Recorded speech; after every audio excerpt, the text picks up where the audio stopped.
好，回到节目继续来看的还是中日之间啊，最近两国这个风波跟争议啊。那么美国现在看起来好像似乎是采取闭上关的一个态度哈，目前还没有及时的看到说有什么样一些介入或者是出手。但是呢，美国的智库兰德公司日本安全政策专家一位叫做霍农，他就认为说呢，其实日方并不会出于保护台湾的理由而投入台海武装冲突。确实啊，每个国家都考虑的是自己的国家跟安全、经济的利益受到影响才会有所动作。那么霍农也直言说，日本并不负有防卫台湾的责任，因此所谓对于日本构成生存威胁的情形，主要呢还是牵涉到美方跟美方之间的集体防御。而美国的军事报这个星条旗呢，则是指出，日本计划新建大约有130座的弹药库，大部分都位在日本的西南诸岛，主要是用来储存射程长达数千公里的远程飞弹。日经亚洲更进一步指出，等到未来加紧训练完成之后呢，日本航空自卫队啊还会把他们最新锐的 F-35隐身战机的这个机群呢派到西南诸岛去执行制空跟拦截的任务。那么在西南诸岛目前规划而且已经在进行的各项军事作战计划，如果我们从兵推的角度来看的话，对于解放军实质上会产生的嚇阻效果，要如何来评估？我先请教黄老师。其实从这个安保3文件推出以后，还有刚刚接种也提了，就是日本一方面也受到美国的要求啦，就是要提升，所以日本增加国防支出是早在这个贸易战之前了。所以我觉得就推演来讲刚刚那个主持人讲的这些东西，真正要做好大概21大已经开完了。换一句话说，现在口说的要建构的所有的能量，包括西南诸岛，其实不用讲未来要建设，光现在的飞弹部署，基本上已经可以阻绝中国的人民海军的舰队从宫古那附近，就台湾北方要出去。所以你看这个解放军的军演基本上都在巴士海峡。事实上，宫古比较少，为什么？因为其实现在美日安保同盟的那种铜墙铁壁，在西南诸岛基本上已经连起来。如果真的是事态严重的话，有可能会使用武力的话，我看出岛链的几率就不高了。除非你先出去，问题是先出去不一定回得来。所以我相信中国人民海军，包括中共中央军委是知道这件事情的。那么，所以像刚刚说再加强防务，你现在再把中日关系搞成这个样子的话，它加强防务的动力会更强。所以中国大陆自己也要知道，任何事情都有反作用它倒逼日本加强防务。所以目前看来，虽然从媒体的观点我看到最近这几天的一些分析都是说这个事态有逐渐升高，但是呢，相对来说的话，政府包括双方的政府都希望把这个事情慢慢的降下来温度，是这样子吗？接中老师，您觉得？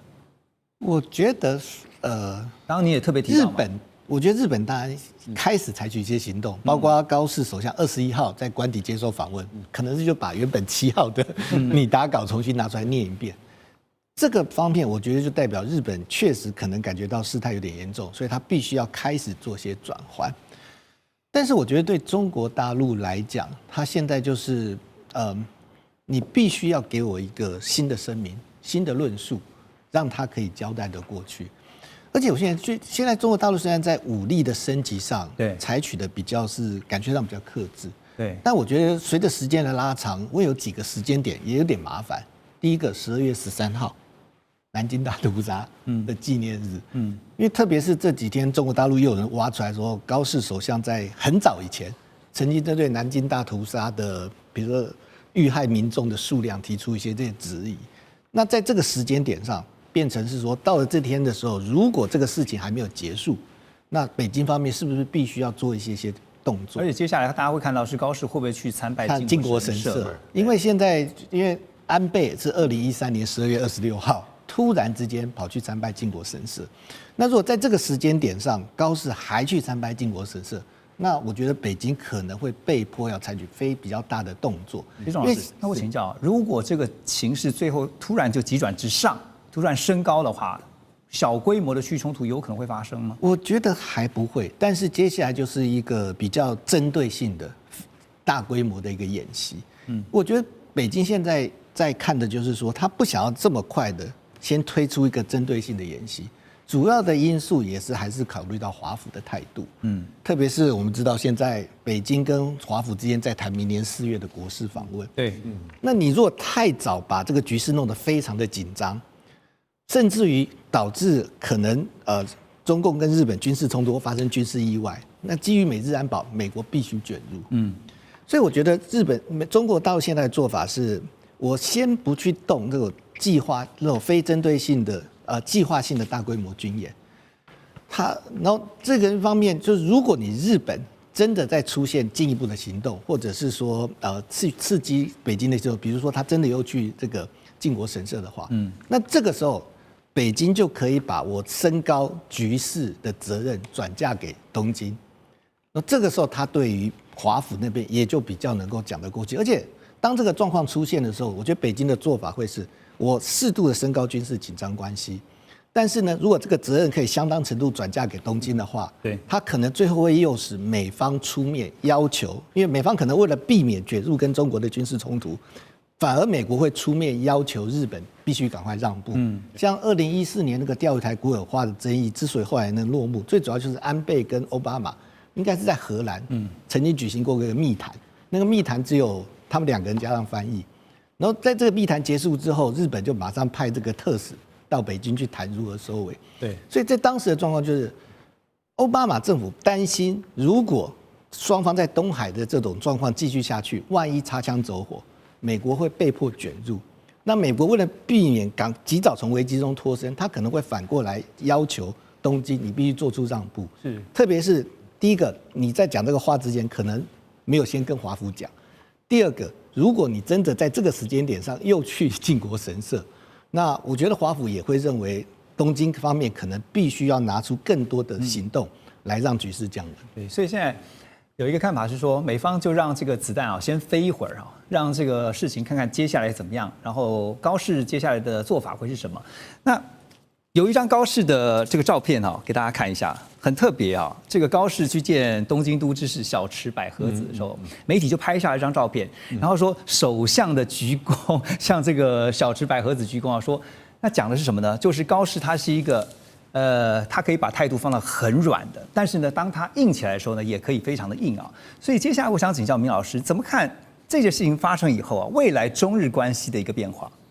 我先说一下，我认为中共处理这件事情的动机，我非常同意刚刚2位的看法，不过我想补充2点。一点表面上看起来无关。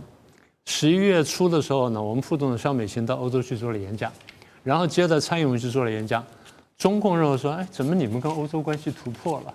这点我必须要警惕，因为这个从赖总统上台，我们有这么多国家来贺的时候呢，他们也开始警觉，觉得说对台湾的外交包围呢，好像千里之堤呢溃于蚁穴那种感觉，他觉得很担心。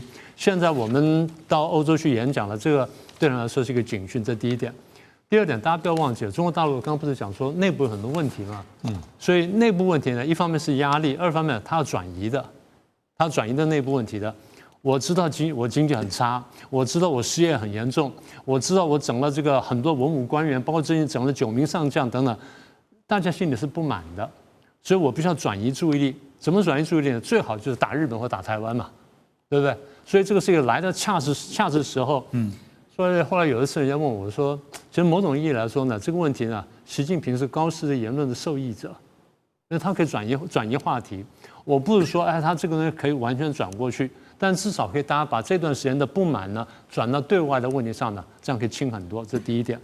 第二点，我们刚刚讲说，他其实也想测试川普的决心。你刚刚不是说，美国方面要让子弹飞，然后刚才这个黄老师说，美国也蛮聪明的，是这样。因为我现在太早卷进去了，我也很麻烦。现在我看到事态的发展，我也先不表态。你们都知道，我才跟高市见过面，然后呢，我们在上面用英文讲话讲了很久。高市的英文也不错，我们也都知道。讲了很久，讲了什么我不告诉你。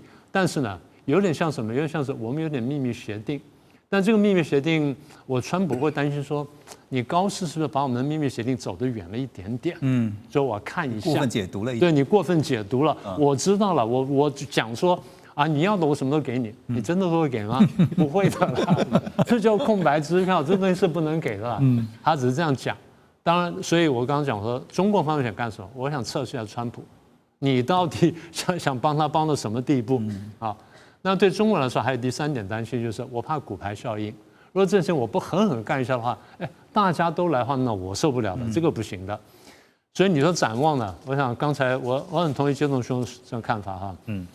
对东京来说呢，他的目标是有限的，他不希望把事情闹大，他希望说慢慢把事态平息下来。对中国人来说呢，我再看一看，因为我刚才这些考虑都在的话呢。我得把这些考虑都纳进来，然后我慢慢排一排。现在最重要就是第一呢，不要内部那些反弹情绪太强，我要这个内部要对日本要反弹，但这种反弹是在我党可控的情况下的反弹，这第一点。第二点呢，刚才建东兄讲得很好，明年我们要跟川普见面了，可别把这件事情搞砸了。川普也想跟我见面，我也想跟他见面，所以咱们不要把这事搞砸。玩到一定程度，说不定我可以拿这件事情当做一个筹码，这样去玩川普的，对不对？所以简单说就是，这张牌呢，我留在手里面慢慢玩，我不要一下把它打掉。那个当然，像有人说，北京现在在绕着弯的喊话，叫高市呢道歉跟辞职，他们觉得辞职很严重，其实，在民主国家看来，辞职没什么了不起的，对不对？你觉得啊，这建东兄比我清楚。你觉得美国有多少人希望这个川普辞职下台？你觉得40%以上，对不对？那美国辞职就辞职嘛，没什么了不起。但对中共来说很了不起。那反过来说，中国大陆只要有一个人要求习近平辞职，你觉得这个人会怎么样？是不是？所以中国把他自己的事情投射出来了。但是我觉得未来发展啊，中共压日本，它会刚刚不是讲到这个反作用吗？他现在正在想要控制这个反作用，也就是你这样压的话，大家会同情日本，然后也会同情台湾，然后台湾当然同情日本，但日本对台湾这几年的感觉呢，感同身受哦，你们是这样过来的，把刚才这段话整理起来哈。现在中共对日本做这事情，对台湾都做过，禁水产啦，禁旅游啦，禁这禁那什么都做过了，只有一样没做。我派飞机、船舰包围你，然后对你包围打飞弹，这事我还没做。对啊，就这个事没做，这事当然不一定会做，因为这一做的话，等于我提前引爆美日安保，是我没有必要做这事儿，所以暂时不会。明老师刚刚讲了2个重点哈，一个就是说接下来这个风波呢要如何来观察，可能要看接下来中美之间的互动啊。另外一个就是刚刚很有趣的讲到说，高市是不是把川普的话真的把它当成话了哈？我跟你关系很好，但是关系真的有好到那种地步吗？我们等一下来聊俄乌。也许就可以知道一些答案。马上回来。好，继续来关心俄乌战场的最新局势。最近看到了川普呢，他提出了28点的终战和平计划，这当中的内容包括了要乌克兰割让部分东部领土，还要限制乌克兰军队的规模，以及很重要的一点啊，放弃加入北约。总共28点，当然也传出呢，川普希望呢，乌克兰在感恩节。今年的感恩节是下个礼拜4啊，27号之前，希望就能够同意这些条件。俄罗斯总统普丁也发声了，他称说这份提议呢可以成为谈判的起点。而普丁也警告，如果基辅方面拒绝对话的话，俄军将会在其他战线重演最近在库皮扬斯克的攻势，也就是加大猛烈的攻势啊，继续打。那其中啊，我们看到在第7点，洪老师他们要求乌克兰修宪。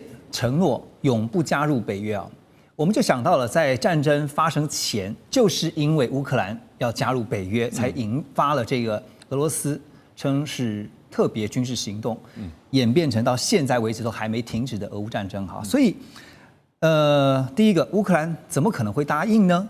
第二个，乌克兰答应不答应是他们能决定的吗？应该是欧洲怎么看吧？国际关系中间，我们经常这个比较轻松或玩笑的讲，一直存在一个 AIP principle，叫做 anything is possible， 啊，没有永远不会成，就不管有没有入线都一样。今天问题的症结在于，俄罗斯针对北约东扩的一个，我认为这一次整个打了3年多，基本上是一个总反攻，因为已经美国北约东扩在冷战结束以后已经持续了一段时间，我们也深刻理解到东欧国家啊就在俄罗斯的边境，那他不管就武力就人口来讲，实在没有办法独立抗衡俄罗斯压力，所以希望大家抱团，就加入北约。那么这个问题不是国际政治或者是课堂中间就可以完全分析结束的，而是有一些原则问题，我们要不要去检视一下？第一个就是北约能不能够接受新的国家，是不是俄罗斯说了算？第二个就是如果这一次的协议是照这样子谈，基本上俄罗斯愿意考虑比较正向的考虑，是因为俄罗斯占上风。那就换一句话说，边界啊，就是一个国家可以被侵略，它的边界可以被变更，是被接受了。那其实会增加更多欧洲国家，尤其是北约国家的疑虑。那么如果这个签下去，并不能解除其他濒临俄罗斯边境的，如波兰者啊这一类的国家的任何安全感，不会有这个就算叫做和平协议好了，也不会增加安全感。所以明白来讲，这个所谓第7点，它不是乌克兰的 membership， 就是乌克兰能不能够成为北约国家之一的单一问题，而是整个北约的原则，整个战后的秩序，欧战的边境。另外一个就是俄罗斯对于未来欧洲安全的影响并没有降低。那么在这几个情况之下，我相信要欧盟或者是北约接受的情况之下，即使乌克兰同意，可能北约跟欧盟都会有很强烈的意见。对，所以北约跟欧盟的态度接下来会是如何？因为发现在当中，其实从文字里面你可以发现是普丁他其实说这是个起点，其实他在定锚，就是说这个只是基本条件。所以永不加入乌克兰，因为我们之前也曾经讨论过说，如果真的没有办法永不加入乌克兰，起码30年、50年可是普丁就直接告诉你说，这个永不加入乌克兰只是个起点其他几点、27点都还算是可以继续谈的所以金钟老师怎么看因为现在乌克兰能不能决定，恐怕不是他们自己说了就算了现在对于整个欧洲来讲，其实是一个很大的威胁了。我坦白讲，我觉得如果真的协议的内容是金融时报目前已经刊登了来讲，我觉得俄罗斯算是相当程度算是大胜。而且华府真的有点很多的条文真的有点欠缺考虑。比如说刚刚提到的乌克兰宪法中明定不加入北约，北约在章程中不加了。其实北约要不要接受新会员国是必须要一致决，是一致决。所以只要美国表态反对，就不会。但是你现在把这些条文放进去，坦白来讲，第一个，北约其他国家能不能接受？因为你事先没有跟北约其他国家讲。第二个，泽伦斯基就算能不能做得到？所以这个条文放进去，其实是让这个协议可能在以后在执行上会出现问题。第二个就是所谓领土的问题，他明白表示是说，视为事实的领土，美国也将承认。对，坦白讲，这个写法从谈判来讲，对美国关不利，因为它其实有另外一种表述，就是我就是停战线停火。那只要俄罗斯履行了停火协议的话，我开始做关系正常化，而不去碰这个领土的问题，其实就是南北韩现在的状况嘛。所以从这样的迹象来看，是不是就照着俄方就是普丁这边当初的一些要求，几乎就是比照办理而且成立俄美联合安全工作小组，负责监督协议执行。美国跟俄国来监督协议执行。对，乌克兰的乌克兰角色在哪里？乌克兰根本没有。欧洲角色，对啊，欧洲角色也没有。不只是乌克兰变成是这个菜单上面的菜，连欧洲都差一点。而且我现在很担心这个协议到最后可能就算签了，可能马上会出状况。因为第一个，如果乌克兰政府接受，那以后乌克兰的中央政府一定就会变很弱势。对。然后而且在2014年其实就签过明斯克协议，但明斯克协议为什么后来无法执行？各地的那种民兵团体是各地的民兵团体所造成的一个影响。所以我觉得这个协议签下去，就算真的签下去，是不是能够解决问题？我觉得搞不好过一阵子，马上俄乌边境又会再有新的事情。而且从这个当中，是不是可以看得出来，川普对于结束俄乌战争的一个急迫性啊？那明老师，因为我们看到美方现在提出的担保包括什么呢？如果俄罗斯未来又再入侵乌克兰，美国除了会采取果断而且协调一致的，他说军事回应之外，也会恢复所有对俄罗斯的全球制裁，而且撤销新领土的承认以及和平协议所有相关的其他利益。话讲的虽然这么狠啦，但到时候执行上面恐怕的效率是有多高？所以您怎么看哈？现在就是看乌克兰跟欧洲也可以不接受，那不接受的话，普京也说了，那么我们就继续加大攻势哈，库皮扬斯克就摆在眼前，我们就继续打。那接受了，至少退而求其次，可以换取暂时的和平啊，但是绝对不可能是永久的和平，因为从历史上面我们来讲，从来没有永久的和平嘛。暂时的和平嘛，就不用签28条。对，你直接签个停火协议就好了。对，就是刚刚讲的限地停火，那就最简单了。大家现在看的最怕就是 Taco 了，最怕就是 Taco 在线，就怕 Taco 了，就是这样子。所以当时战争开打没有多久呢，我们就看了半天，后来我们说，这打起来有点危险。后来我们的朋友在吃饭聊天讲说，那怎么样才能让俄国停火呢？我想，那我只有一个办法，美国立刻出兵，美国出兵就停火了。他就不会再打下去了。只要你美国一天不出兵，他就有东西要打下去。然后川普在选举的时候，我上台之后，我用制裁，用什么办法？普京一听讲，那意思就是你不会出兵了，那我就先打。我打到什么时候？打到你逼到我坐上谈判座位那天为止。一定是这样，逻辑是这样。早就料到了。对，只要普京这样想话，那泽连斯基就不能停手。所以川普讲的话，我说战争会越打越凶。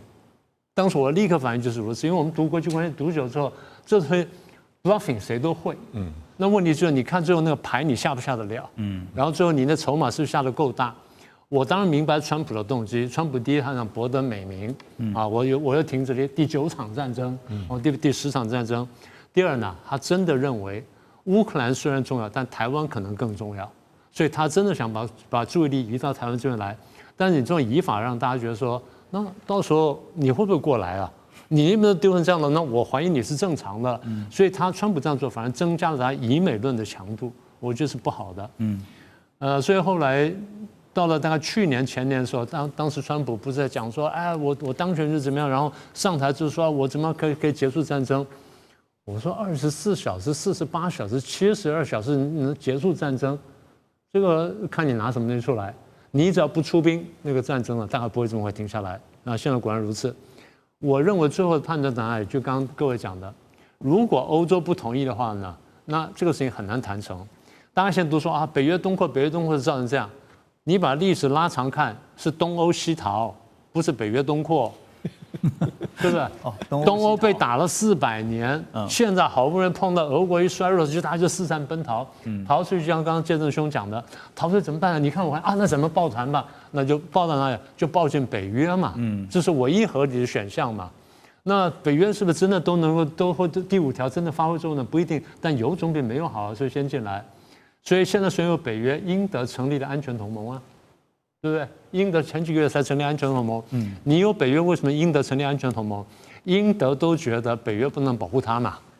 那如果连靠不住啊，如果连英国、德国都觉得说美国不能保护我，或美国靠不住的话，那你觉得其他小国会相信吗？对，是不是这样？所以逻辑就是，我说不是北约东扩，是东欧西逃。现在大家现在四散奔逃当中，所以现在最关键问题呢，当然泽连斯基有多大选择空间我们不知道，但是呢，如果欧洲各国真的担心自己安全的话，他们会想办法援助泽连斯基。川普原来那个手法呢？比较粗糙，我说他是激将法，我很早说他是激将法，但这个手法就难看，让人讨厌。我常常讲说，如果川普讲话像雷根，做事像雷根，他现在事情做成一半了，他去讲话像川普，做事像川普，所以很多事情没做。没办法，他就是川普。对啊，所以我就说嘛，所以大家现在最担心什么？Taco嘛。对，而且您刚刚提到，我就想要说，他现在已经讲了11月27号，今年感恩节之前呢，是一个最好的期限呢。当然，他定下了期限，别人不一定会照着他的27号就答应嘛。28条，一点一点的，你还得很多东西得细谈的，不是吗，谢老师？对啊，因为